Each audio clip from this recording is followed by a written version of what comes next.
put this verifiable, I call this verifiable faith, which is grounded in reality. Come on, say it with me, verifiable faith. Come on, listen, if God was with me, and I believe he was, I'm going to be able to communicate this, and you're going to get it. So I know I've kind of got you on a limb. I see some of y'all now, I'm hanging in there. You ain't made the connection. Let me see if I can make the connection. Come on, say it again. Verifiable faith.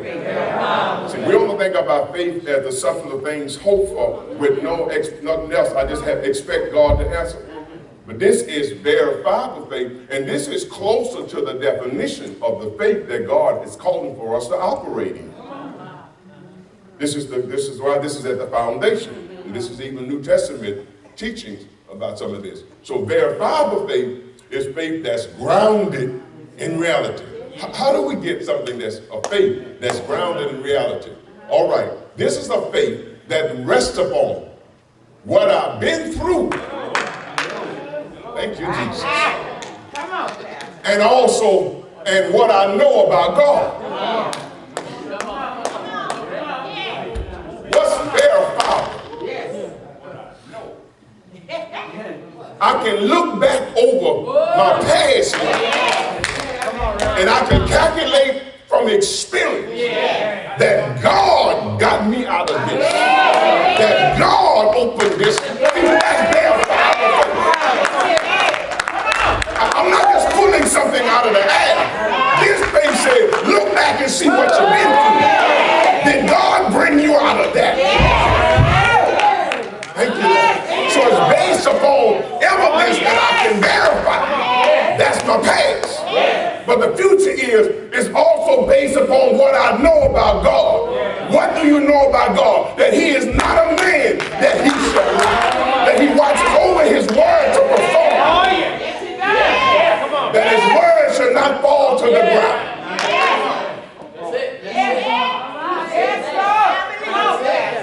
So if I say, God, you brought me out of that. Then I look at what your word says. That you promised never to leave. That you promised that the just is going to survive every situation. I can take what I've been through with what I know and keep on trucking.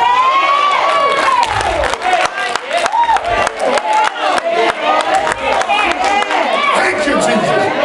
I got a verifiable faith. I can look back and say, God brought me out of this. And I know God's word. That God will watch over his word. So I got an assurance that what I asked for, I'm going to receive. Because I can go back and verify. Then I can go to his word and verify. That's grounded in reality.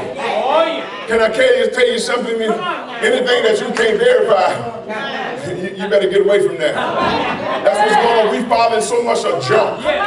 We filing statements that cannot be verified. But God said, no. I'm asking you to believe in something that's verifiable. That you can go back and see what I done, what I did. Understand my word, what I said. And then between your past and the promises of my word, you ought to continue to just be steady. Live steady. Don't be shaken. Don't be moved. Don't go through no changes. That's what God was telling Rebecca, right? Just for future generations. Because they're going to be in some stuff. But if you teach them this kind of faith, that they'll know when I look back from where God brought me from. Then I look at what God said in his word. I'm just going to keep on walking. Keep on talking. You know the rest of it. So the verifiable faith rests upon what I've been through and what I know. And my life is governed by that. So I remain steady. Faithful to what God has promised based upon what I've experienced in life and what I know about God's word. I can calm myself. Know that the God that brought me out of that would also bring me out of this and get me to my destination. And I expect God to do it.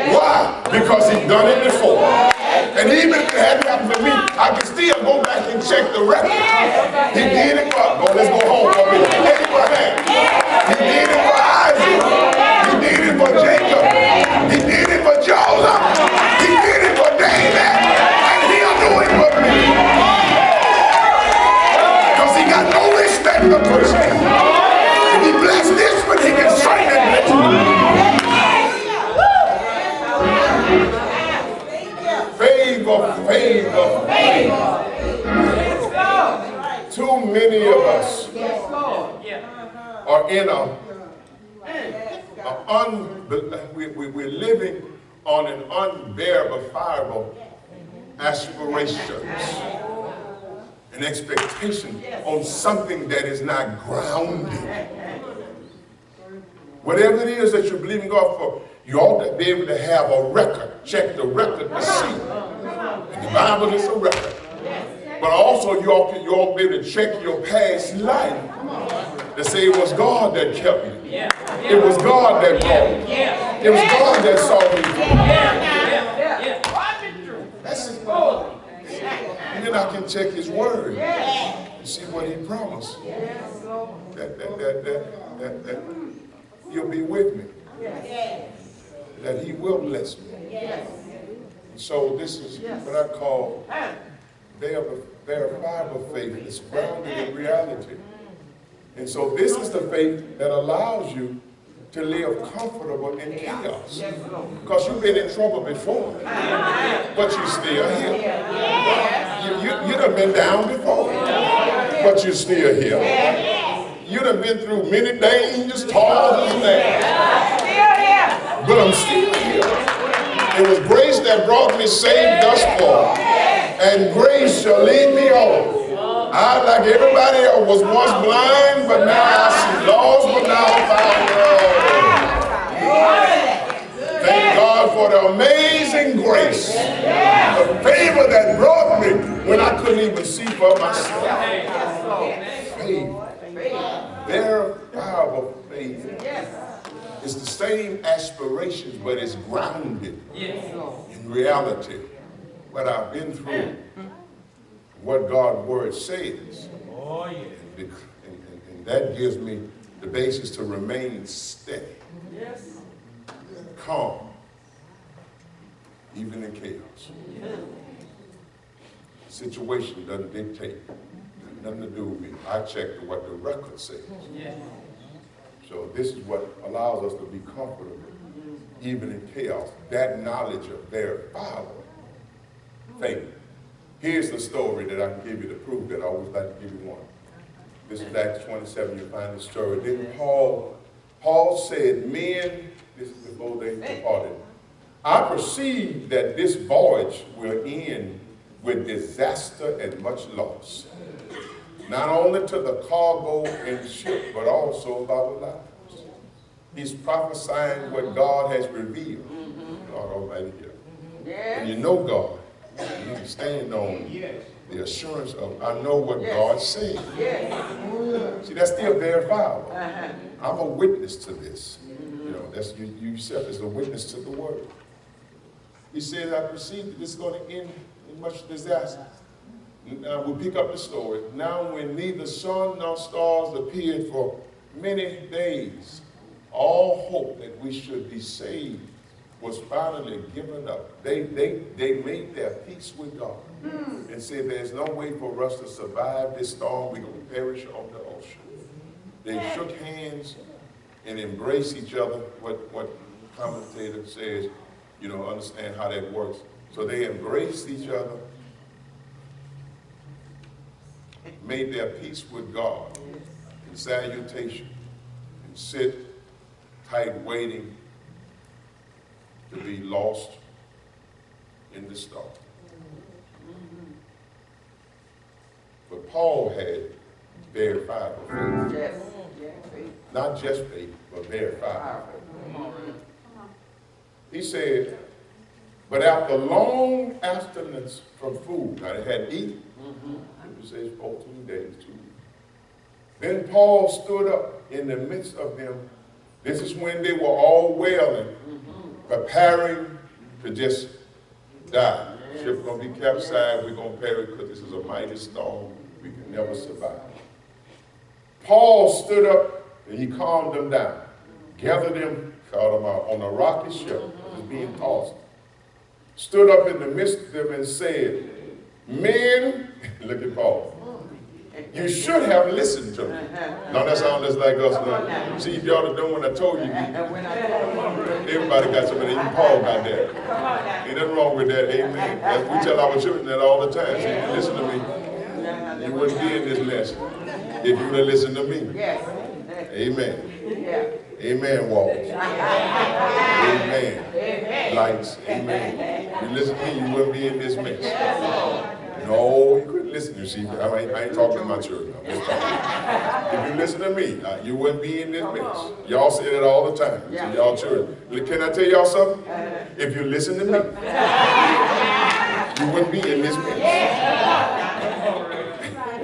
You should have listened to me. But that's all right.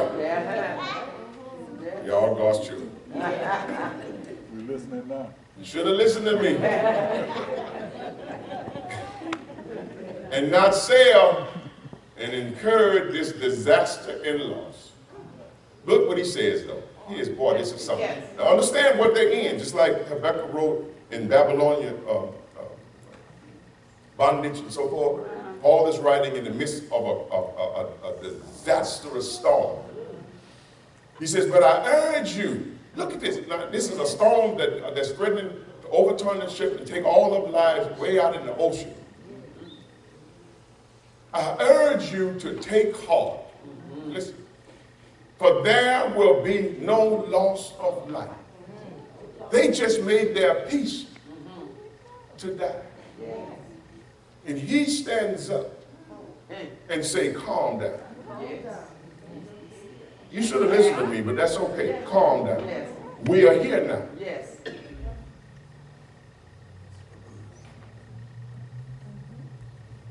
I urge you to take heart, for there will be no loss of life, only the ship. For there stood by me this night. Now, isn't it amazing? They're saying, well, God, receive our spirit on in the glory. Paul wasn't with that. He based his. God brought me.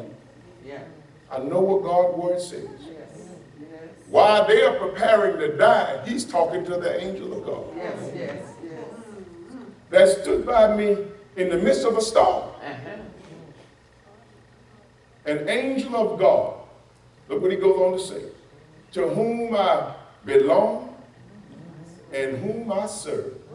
Saying, do not be afraid. And he goes on to say, therefore, he says, take heart, men, for I believe God. That's a verifiable statement because that God has already delivered him before and he knows what God says. God says you're going to be brought before Caesar to stand trial. So you're going to get to Rome. I cannot perish on the ocean. Because God said, you're going to Rome. So I look at what I know about the past and what I know about God said. While you're crying, I'm standing talking to an angel who said to me, it's going to be just like God said. And out of that spirit, grounded reality, he says, I believe God. That it will be just as it was told me. In the midst of all of this chaos, look how cool Paul was. But his faith was grounded on his past experience of what God brought him through. And the knowledge of what God's word said. Prophecy that he's going to go to Rome. And he went on to say, and because of you, there will be no loss of life because you are on the ship. I told you, I think a few seconds ago, to say this, that I make a difference. Make it personal. Say, I make a difference. Come on, say it again. I make a difference.